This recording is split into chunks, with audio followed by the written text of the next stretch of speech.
Hello, for today's review I've got a really fresh model, and it's actually so fresh that it's not publicly released yet. So as you already seen in the video this title, it's TinHiFi T2 Plus. It's the updated version of their bestseller models T2 and T2 Pro. So Tin Audio are famous as the creators of really unusual in terms of tuning in-ear monitors, unusual for the Chinese market because they are focused on the resolution and micro detalization. And T2 became pretty popular because of that factor, so they offers really unusual tuning in the affordable price segment.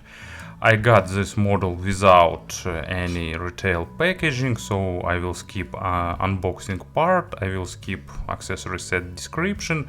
I really want to thank to the Linsoul shop for providing me them for review because I'm running out of samples. It's my constant condition for the last few weeks, so they were so kind to give me this pre-release version to share my opinion with you. I will add links to the description, so if you will be interested in this in-ear monitors, I think you can just subscribe to the newsletter. They will definitely inform about the releases. And also I don't know the technical specifications, so it will be like a black box style review. So the only thing I know is the target price. It's $50, so they will be released somewhere at this price range. And let's have a closer look. And as I'm skipping the unbox part, they came simply in this package, so just Ziplocs with TinHiFi logo, so one for storing everything and two separate to protect earpieces. As accessory set, I've got a pair of tips and that's all. But as you can probably see, I'm using spin fits. It's CP100L. They gave me better fit. So, in terms of design, they are good. As usual, TinHiFi showed that they could create nice shapes, really good design. It's some metal, probably they are casted, but I'm not sure about the technology, of course, but they look really smooth, really stylish. Most probably they will add some logo on the faceplates or some additional captions, maybe not, but it looks pretty attractive. It's smooth and really ergonomic. So as you can see, they are pretty small and they will fit into almost any ears, providing nice comfortable wearing and good secure fit. There are two pressure relief holes, so no driver flex or some other irritating issues like that. Spouts have average length, so sound isolation is also at the average level, but there is a lip for holding the tip, there is a protective grill, so all that small aspects are done nicely. Really comfortable in-ear monitors, even for small ears. Maybe when it's really cold outside, metal shells won't be the best option, but luckily I live where there is no cold weather. Cable is made replaceable. As usual, here used MMCX connectors. They have nice quality, at least at first sight, because it can be evaluated only after long wearing. And also stock cable is pretty nice. There is ear hook format, no memory wire, but it's still holding the cable pretty well. And cable itself is pretty good, it looks attractive and it's also really soft. So no issues with microphonic effect, it's not getting hard when it's cold outside, it's more or less prone to tangling, so nice, good cable. Especially for this price range, it's a really good value. Here is splitter and the chin slider, but you probably won't need a chin slider as there is no microphonics. And below the splitter, it's just regular 8-wire braided cable that goes down to the straight metal jack. And another bonus accessory, it's some Velcro strip for cable organizing. So as you can see, in terms of design and in terms of build quality, they are really good. Maybe something will change, but most probably it's how they will look in the future. So let's have a player. It's FIO M11 Pro. It will be necessary for us to show some examples, and let's talk about the sound. I gave them about 60 hours of burn-in, but I didn't listen them initially, so I'm not sure did they require 60 hours of burn-in. Most probably they didn't, but anyway, I spent 60 hours of burning in, so maybe it was in vain, but anyway. So in terms of sound, it's of course a development of previous TinHiFi models. They are natural, they are resolving, they are built for those who need natural resolution. So if you're looking for something fun, for something V-shaped, for some weighty and meaty and accented low frequencies, it's not a model for you. If your media library has a lot of poorly recorded tracks with poor mastering and so on, it's also probably not a model for you. And if you are treble sensitive, it's also not a model for you. So you can listen to them, maybe you are not as sensitive as you think, but anyway. But if you're looking for something resolving, for something monitoring without exaggerated low frequencies, without excessive rumble, with good resolution, it's definitely a model worth considering, because TinHiFi once again managed to deliver their signature sound, a bit improving it. But probably let's proceed step by step. Bass is pretty technical, it has a good depth, really good, so even deepest layers are more or less present. It's pretty fast, it's good in texturing, so it's nice low frequencies for those who like realism, for those who like that small nuances, for those who like some music where low frequencies are recorded nicely. And probably it's not the best model for the electronic music or other genres where quantity of low frequencies dominates over quality. Actually, bass here is pretty tight, it has a good impact, but they are not accented. I haven't seen the frequency response, but most probably it's kind of linear with mid frequencies, or at least they perceived in this way. So no accenting low frequencies, and it's their character, so you need to take it into account. But if you listen to some well recorded music with good quality, like Musica Nuda, I didn't use them for quite a long time, and it's a perfect moment to show them as an example.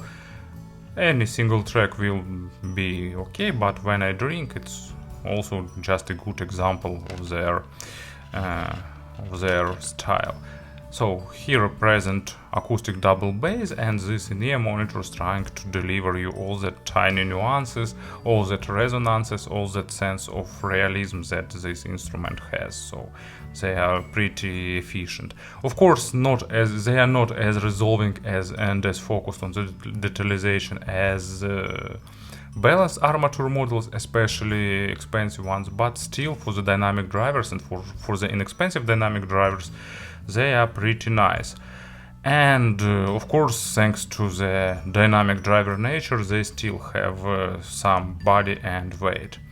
Mids are almost linear with the low frequencies, so no, they not move to the background, they are not recessed, so they are pretty mid forward, and that means that these in-ear monitors require good mastering, they require good quality of records. So they are a bit focused on the micro detalization, so if record is poor, they will show it pretty remorseless, let's say. So not the most nitpicking in-ear monitors, but still moved on that side. They are not highlighting emotions, they're not trying to add the weight, so the record should be emotional and have good mastering. But if record quality is good, they will surprise you with the amount of detalization, with the amount of realism, and so on. And of course, instrument separation and other stuff like that is also done really well. Imaginary stage is noticeably above average, both in width and in depth, so staging and three-dimensional positioning and all the other stuff are done nicely. Of course, it depends on your ears also and on the psychoacoustic perception of your brain, but still pretty spacious sounding in ear monitors. And as an example, I've got a really complicated track that I rarely use with inexpensive in-ear monitors. It's John Coltrane, A Love Supreme, Part 4, Psalm. Complicated track for the even for the more expensive in-ear monitors, and of course to unveil its full potential required something better than $50 in-ear monitors, much better. But anyway, for this price they dealing with this track really good, so they have normal amount of realism and they are pretty technical to represent all the complexness of this track. And treble, of course, treble is more or less accented. It has above average extension, so poorly mastered tracks that have some traces of compression in the treble area will sounding not superb, so you need to take it into consideration. But if you like clean, crisp and detailed treble with pretty realistic attacks and decays and with normal amount of overtone saturation typical for the audiophilic recordings, these in-ear monitors will give that to you, and actually it's the area of improvement over T2 and T2 Pro, so treble here sounding more realistic. Still accented, so take it into the account if you're sensitive, but sounding more natural. And as an example for the treble, I've got Peter Gabriel's Downside Up. Nice orchestral track with a lot of different bells, percussions with pretty high-pitched whore, and so it requires good resolution on the treble, and this in-ear monitors will give that.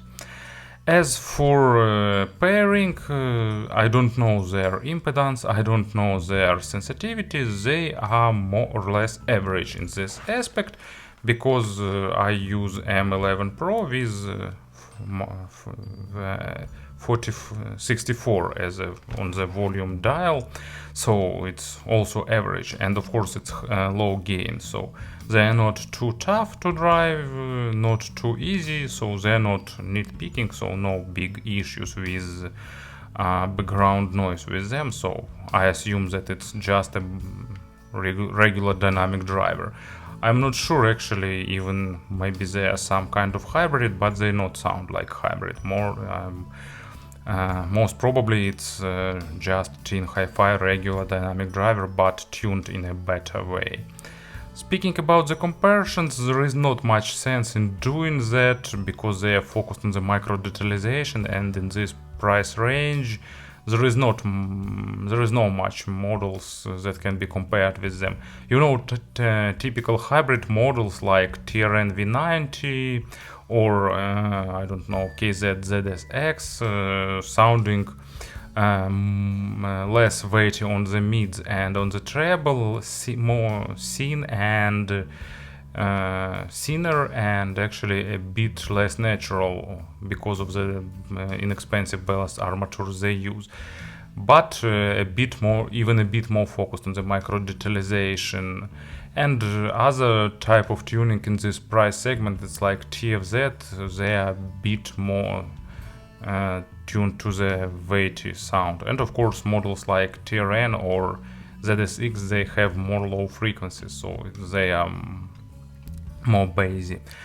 So few models to compare, it's just TinHiFi own models, so this model has deeper bass than T2 and T2 Pro, and because of that sounding a bit more balanced and a bit more natural treble comparing with T2 and T2 Pro, and less bright comparing with T2 Pro, but still on the brighter side of things. Another model that can be compared, of course, it's Mi Audio M6 Pro second version, but M6 Pro second version is more critical to the quality of record and a bit more highlighting emotions and a bit more aggressive on the upper mids. This one is a bit more refined, so it's a matter of preferences. So, not sure what I can say about them. I thought that this review will be shorter, but anyway, it was TinHiFi T2 Plus, so expect the release in some near future, and if you need some natural dynamic drivers, start saving your money. Thank you for listening, stay safe and have a nice day.